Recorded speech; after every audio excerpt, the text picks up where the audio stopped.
Sahabat Dipo yang diberkati Tuhan, Yesaya 6 ayat 1, dalam tahun matinya Raja Uzia, aku melihat Tuhan duduk di atas takhta yang tinggi dan menjulang. Alexander Solzhenitsyn, seorang Kristiani Rusia, pernah dibuang ke kamp pekerja Soviet.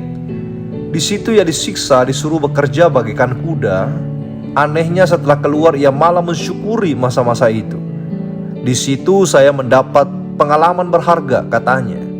Sebelum menghadapi bahaya dan kesusahan, jebakan kenyamanan membuat saya malas bertumbuh.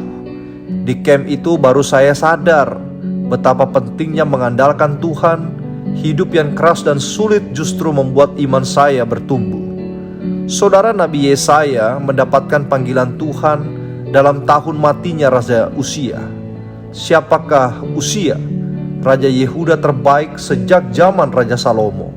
Ia berhasil membuat rakyat merasa nyaman dan nyaman di bawah pemerintahannya. Ia menciptakan kemakmuran, namun sisi buruknya, rakyat menjadi sangat bergantung kepadanya. Jebakan kenyamanan membuat mereka kurang bergantung pada Tuhan. Kini sang raja telah wafat, yang diandalkan lenyap. Padahal musuh atau bangsa Asyur semakin dekat. Pada saat itulah Tuhan menyatakan diri kepada Yesaya. Tuhan ingin menyadarkan umatnya bahwa di atas raja dunia masih ada raja alam semesta.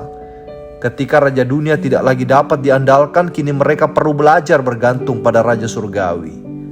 Tanpa sadar kita pun bisa terjebak di dalam kenyamanan hidup. Kita bisa berbentuk harta, kenyamanan hidup berbentuk asuransi, suami, istri, anak, kepandaian tempat kita bergantung atau karir kita.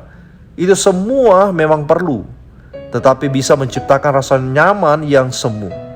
Maka jangan jadikan hal-hal itu sebagai andalan. Bergantunglah hanya kepada Tuhan, supaya jika segala yang semu itu lenyap, kita tidak sampai kehilangan pegangan. Jika Tuhan dikesampingkan, orang tak akan kuat menghadapi kehilangan. Tuhan memberkati.